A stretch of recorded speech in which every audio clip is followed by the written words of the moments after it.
2 Samuel chapter 20. Now a scoundrel named Sheba, son of Bichri, a Benjaminite, happened to be there. He sounded the trumpet and cried out, "We have no portion in David, no share in the son of Jesse. Everyone to your tents, O Israel." So all the people of Israel withdrew from David and followed Sheba, son of Bichri. But the people of Judah followed their king steadfastly from the Jordan to Jerusalem. David came to his house at Jerusalem, and the king took the 10 concubines whom he had left to look after the house, and put them in a house under guard, and provided for them, but did not go in to them. So they were shut up until the day of their death, living as if in widowhood. Then the king said to Amasa, "Call the men of Judah together to me within 3 days, and be here yourself." So Amasa went to summon Judah, but he delayed beyond the set time that had been appointed him. David said to Abishai, "Now Sheba, son of Bichri, will do us more harm than Absalom. Take your Lord's servants and pursue him, or he will find fortified cities for himself, and escape from us." Joab's men went out after him, along with the Cherethites, the Pelethites, and all the warriors. They went out from Jerusalem to pursue Sheba, son of Bichri. When they were at the large stone that is in Gibeon, Amasa came to meet them.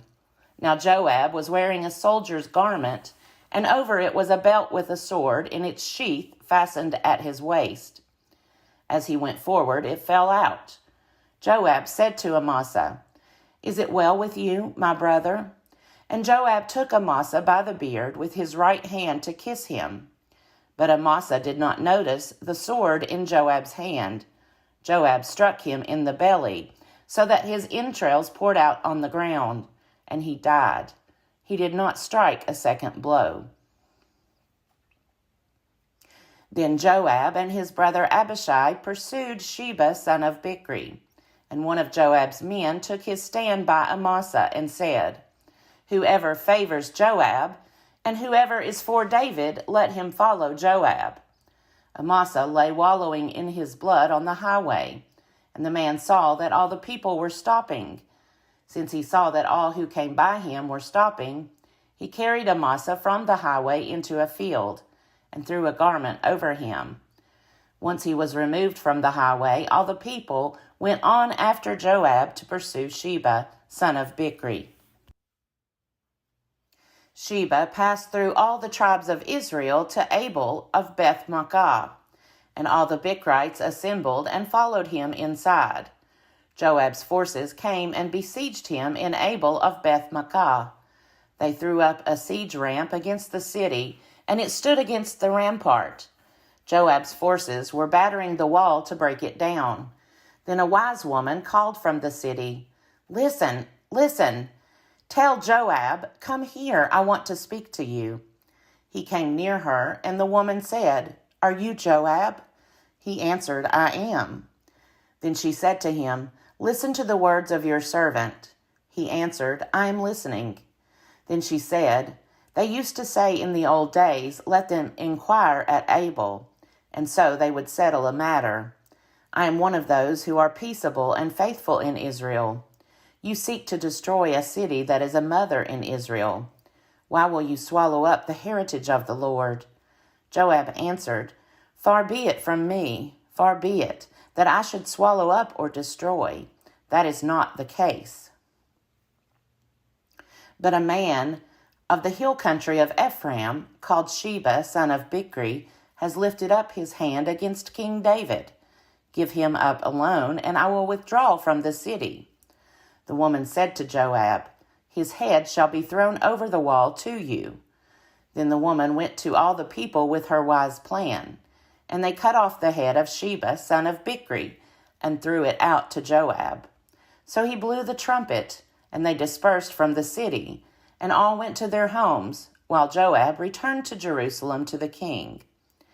Now Joab was in command of all the army of Israel. Benaiah, son of Jehoiada, was in command of the Cherethites and the Pelethites. Adoram was in charge of the forced labor. Jehoshaphat, son of Ahilud, was the recorder, Sheva was secretary, Zadok and Abiathar were priests, and Ira the Jairite was also David's priest. 2 Samuel chapter 21. Now there was a famine in the days of David for 3 years, year after year, and David inquired of the Lord. The Lord said, "There is blood guilt on Saul and on his house, because he put the Gibeonites to death." So the king called the Gibeonites and spoke to them. Now the Gibeonites were not of the people of Israel, but of the remnant of the Amorites. Although the people of Israel had sworn to spare them, Saul had tried to wipe them out in his zeal for the people of Israel and Judah. David said to the Gibeonites, "What shall I do for you? How shall I make expiation, that you may bless the heritage of the Lord?" The Gibeonites said to him, "It is not a matter of silver or gold between us and Saul or his house. Neither is it for us to put anyone to death in Israel." He said, "What do you say that I should do for you?" They said to the king, "The man who consumed us and planned to destroy us, so that we should have no place in all the territory of Israel, let 7 of his sons be handed over to us, and we will impale them before the Lord at Gibeon on the mountain of the Lord."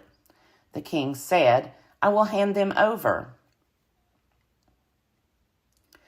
But the king spared Mephibosheth, the son of Saul's son Jonathan, because of the oath of the Lord that was between them, between David and Jonathan son of Saul.